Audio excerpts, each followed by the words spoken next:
What is up, my friends? Welcome along to take 12. Yeah, it is take 12 of tonight's video. Once, forgot to hit the record button. Another time, had the wrong sub count up. This time, I hope to get it right. I'm going to be asking you guys for your take on the latest business around Liverpool Football Club. We're going to be talking about Alexis Mac Allister, Thiago, Manu Kone, Federico Chiesa, and a couple of other bits and pieces as well.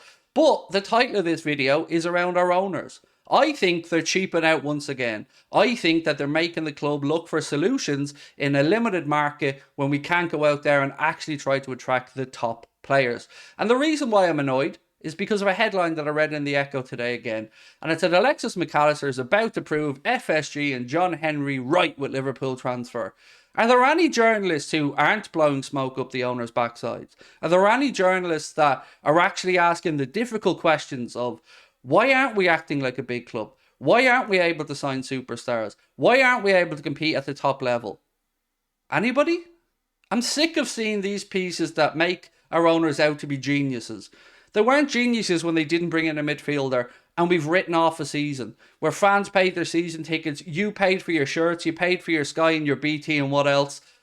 And they're happy to write that off because the value of the club is going up. But where's the actual journalists? Where's the people out there asking tough questions and asking why Liverpool can't do the same type of businesses? Let's say Aston Villa, as an example, who are going to spend more money, I'm sure, again in this window. Why are we looking at about 30 to 50 million net spend in every single window under these owners? Well, again, outlets like the Echo and many others are telling us how incredibly intelligent they are. They're intelligent because they pull the wool over all of your eyes. They're intelligent because you guys keep giving them the headlines that they want rather than doing some actual goddamn journalism and calling them out as cheapskates. Now let's look at Alexis Mac Allister's situation. He's a brilliant signing for Liverpool Football Club, and the fact that we're going to get him for maybe 45, 50 million pound seems like a real bargain. And it is a bargain, and that's grand. I've no problem okaying this one. But what if he wasn't 45 or 50 million? What if he was like Moise Caicedo and was about 70 million? Would we still be in for him? And also, why aren't we trying to get both those players out of Brighton? Because we need two midfielders in two positions, and we need another midfielder on top of that, but let's just concentrate on these two. Why aren't we going out there and trying to sign both of them? I'm sure that they wouldn't mind continuing to play together. You know the answer, right?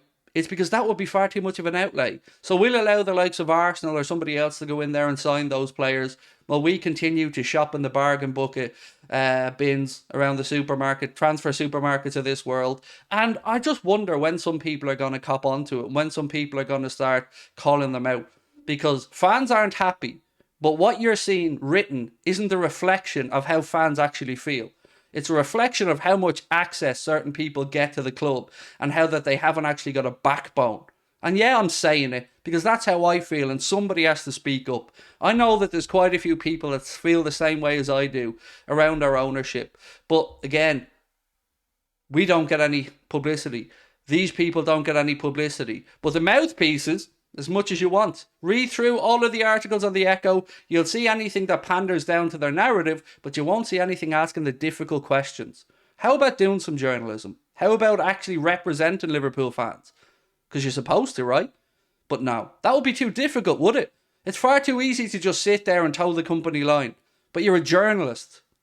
When you became a journalist, and I'm talking to the Echo, I'm talking to anybody else out there that writes articles that blow smoke up FSG's backside, did you dream about towing the company line? Did you sit there as a kid and think to myself, how can I get myself into a nice cushy gig where I don't actually have to do any journalism and I can sit around all day and just say how great life is and how great the owners are and how great everything is? I'm sure you didn't. So why are you doing it now? Let's move on. James White was the 33-year-old who was arrested yesterday for wearing that shirt that said 97 not enough on it. He was charged on Sunday with displaying threatening or abusive behaviour, and I hope that he has the book thrown at him because it's disgusting. Absolutely disgusting.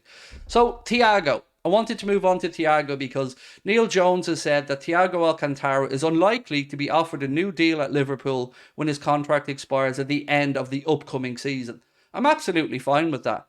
I think that Thiago shouldn't get a new deal, but my question is, should we look to cash in this window? Should we look to get that 200 grand a week, which is rumoured to be the wage he's on, off the books and maybe try to bring in a little bit more money? Now, I'm only asking this question for one reason, because I know what our owners are like. I wouldn't move Thiago on. I would allow him to coach and be there with Stefan Bajcetic this season and help to assimilate him back into the first team and make sure that he can get as much information about playing in that role as possible from somebody as experienced as Thiago.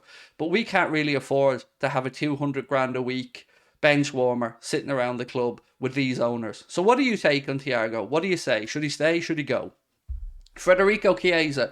There's another update today coming out of, well, Turin basically, that said Federico Chiesa has reportedly been courted by Liverpool and Bayern Munich, and this is something we said to you guys yesterday. The fee is interesting though. It seems like they could be willing to sell for about £38.7 million, which is probably, what, 45 million euro, something like that. Juventus are in a bit of a mess. Most likely, I would suggest they're going to change manager. And Federico Chiesa hasn't returned to the heights that he was before that injury that he had. I think it was an ACL, if my memory's right. But still, I wouldn't say no, my friends. If we do need to bring somebody else in from an attacking perspective, and I don't know if we do, that's up on the manager. He can make that decision. I think we're quite well stocked in all honesty, but I wouldn't say no to Federico Chiesa. If he's available, I think it is somebody Liverpool should be looking at. And the next thing I wanted to finish up on tonight, of course, was a little bit on Alexis Mac Allister. He will be a Liverpool player this week. Fabrizio Romano's been speaking about it being much lower than we all expected. I knew it was going to be less than 60, but I didn't know the exact fee. We'll get that in due course. Lots of chatter. It's about £45 million, which is brilliant. His father is currently in the UK, and they look like they're finalising the final details to bring him to Liverpool. So that's great news. He's going to wear the number 10 by all accounts. He's going to be on about 150 grand a week. And I've no doubt he'll improve the team. But again, I wonder if he was 70, would we be in the conversation?